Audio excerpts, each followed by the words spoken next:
আসসালামু আলাইকুম। সবার আগে বাছাই করা 10টি আন্তর্জাতিক খবর জানিয়ে দেব। প্রথমেই থাকছে শিরোনাম।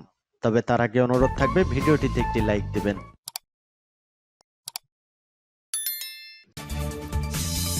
দখলদার ইসরায়েলি বাহিনী এবং ইরান পুরোদমে যুদ্ধ চলছে, যার জেরে মধ্যপ্রাচ্য থেকেই সূত্রপাত হতে পারে তৃতীয় বিশ্বযুদ্ধের। দর্শক, আমাদের হাতে এসেছে সর্বশেষ ভয়ঙ্কর সব আপডেট আন্তর্জাতিক সংবাদ। প্রথমেই জানিয়ে দিব সংবাদ শিরোনাম। ইউক্রেনের নতুন অস্ত্র সরবরাহের অনুমোদন দিলেন বাইডেন। এরপর জানিয়ে দিব মার্কিন অস্ত্র দিয়ে রাশিয়ায় হামলা ইউক্রেনের, যা বললেন এরদোগান। এদিকে বেইজিং চুক্তি বাস্তবায়নে সৌদি আরব, চীন, ইরান বৈঠকে। এরপর জানিয়ে দিব হামাসের হাতে জিম্মি ইসরায়েলিদের মুক্তির জন্য $50 লাখ পুরস্কার ঘোষণা নেতানিয়াহুর। আরো জানিয়ে দিব বড় অর্জনে ইউক্রেনকে আরো কোণঠাসা করেছে রাশিয়া।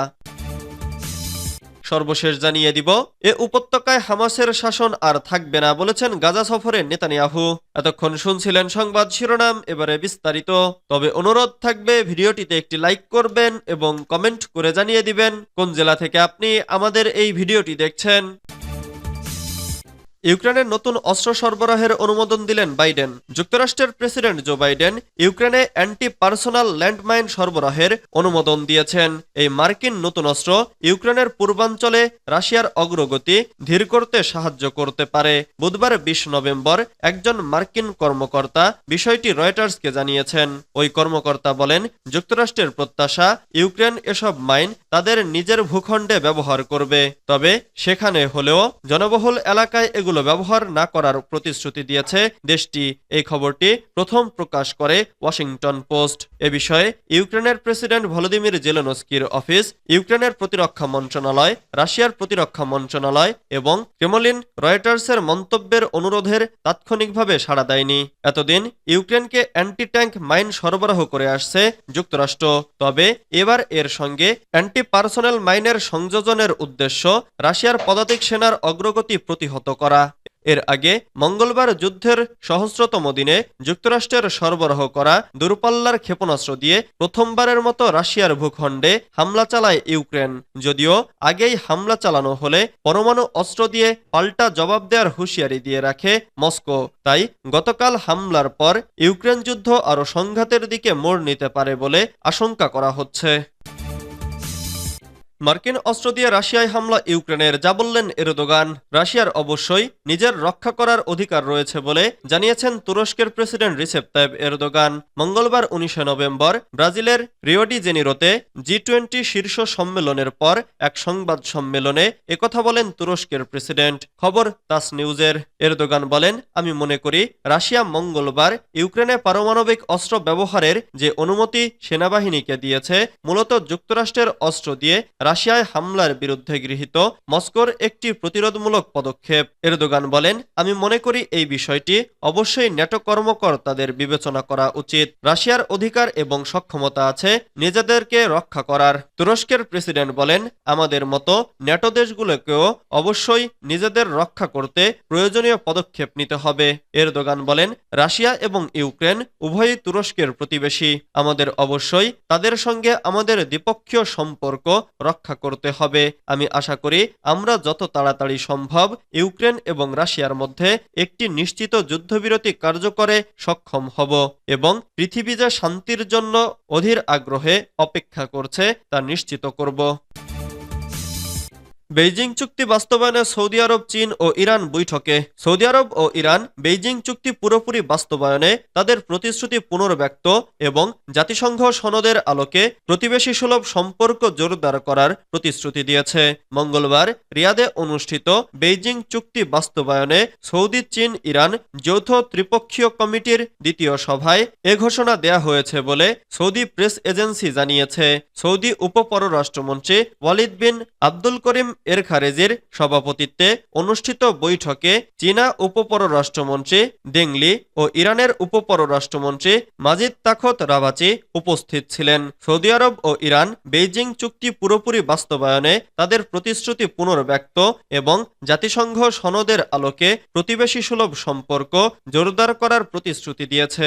উভয় দেশ আন্তর্জাতিক আইন অনুসরণ, সার্বভৌম স্বাধীনতা ও নিরাপত্তা নিশ্চিত করার ওপরও জোর দেয়। চীনের চলমান ইতিবাচক ভূমিকাকে স্বাগত জানায় সৌদি আরব ও ইরান।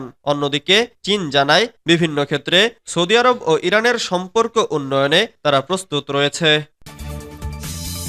হামাসের হাতে জিম্মি ইসরায়েলিদের মুক্তির জন্য $50 লাখ পুরস্কার ঘোষণা নেতানিয়াহুর। ফিলিস্তিনের অবরুদ্ধ গাজায় হামাসের হাতে জিম্মি নাগরিকদের মুক্তির জন্য $50 লাখ পুরস্কার ঘোষণা করেছেন ইসরায়েলি প্রধানমন্ত্রী বেনিয়ামিন নেতানিয়াহু।